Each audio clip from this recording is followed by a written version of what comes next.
Pangarap. Translated in English to mean hope, dream, inspiration, is a deceiving theme.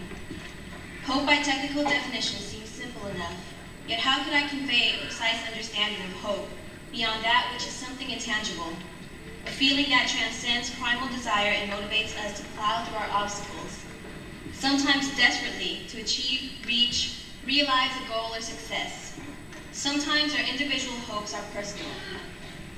As students, how often have we prayed and hoped the night before a big exam for a passing grade as we swallow our 10th cup of coffee, eyes red and weary from studying? And how, as young men and women still swept away by romantic songs and movies, we have hoped for that one person who's caught our eye to turn around one day and acknowledge mutual attraction. At a much grander level, how many of us have hoped for a future when wars would be extinct, when hatred and intolerance no longer rule the human spirit and peace prevailed? Yes, hope is a wondrous and spiritual force that defies even the laws and reasons of mankind. Hope is often associated with the future. Hope for a better tomorrow in which our children could breathe, play, and live easier. However, when I think of hope, I can't help but to envision my parents' faces. How many of us truly understand how precious our link is to our earliest Filipino immigrants? How, if not for the hopes of the older Filipino generations, we would not be where we are today. Certainly not here in Freeborn Hall, graduating in a specialized ceremony for young Filipino Americans at an esteemed university and in a higher and record number of attendance. The story of my family's immigration is similar to the immigration experience of many Filipino Americans, of many families and individuals here today. Although the Philippines was still dictated by Marcos's regime, during the time that our family migrated, we did not leave as wanted citizens, desperate for escape from the vice of the military government. We were neither poor nor rich, but we lived comfortably enough.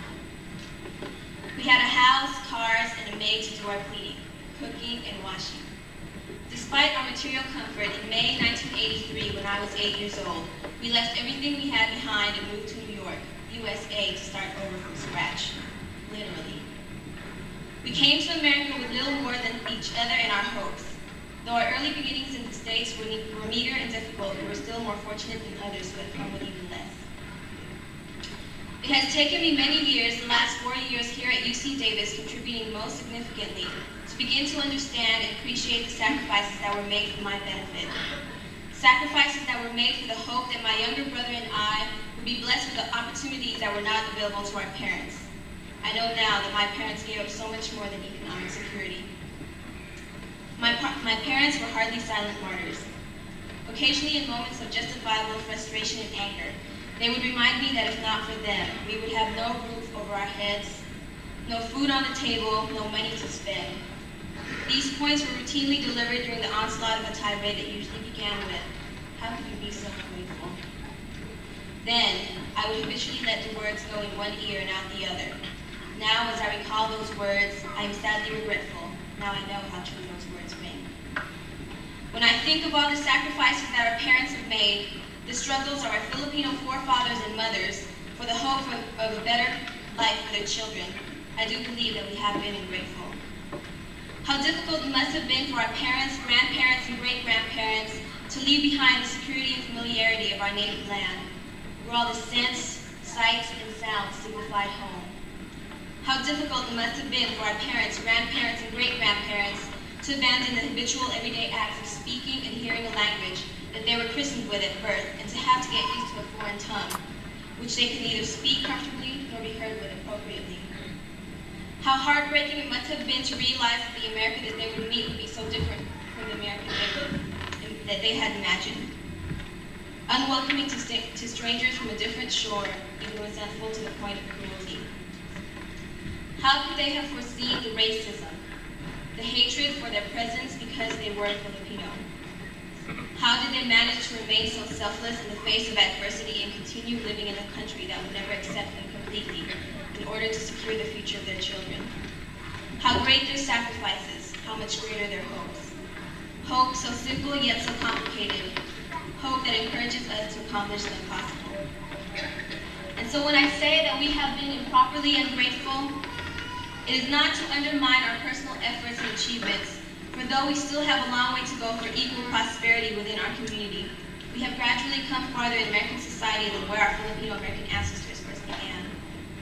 Still, we have been ungrateful.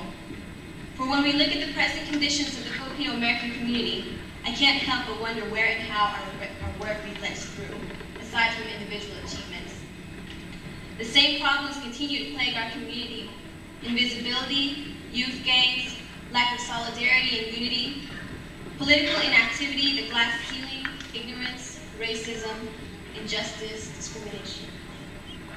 However, when I see us here today, united and ready for success, I am filled with a belief and hope that we can overcome, that we will overcome.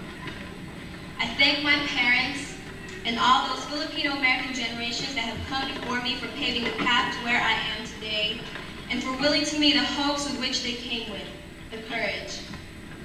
Today, I will those hopes which have become mine to my peers, my friends, and after this day, my soon-to-be professional colleagues.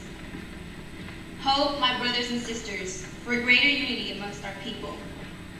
Hope, my brothers and sisters, for a better understanding that the ignorance with which our parents, grandparents, and great-grandparents were treated with will not infest our own thinking and behavior, that we will not subjugate others and discriminate our respect. Hope, my brothers and sisters, not only for our individual prosperity, but the prosperity of our entire community. Hope that in our near future we will have more political leaders and activists fighting for the justice that has been denied our people since our history began. Hope for the day when we need not walk in shame or embarrassment at speaking in public in our own native Filipino languages, nor speaking with an accent. Hope for the day when equality and justice for all people are realized.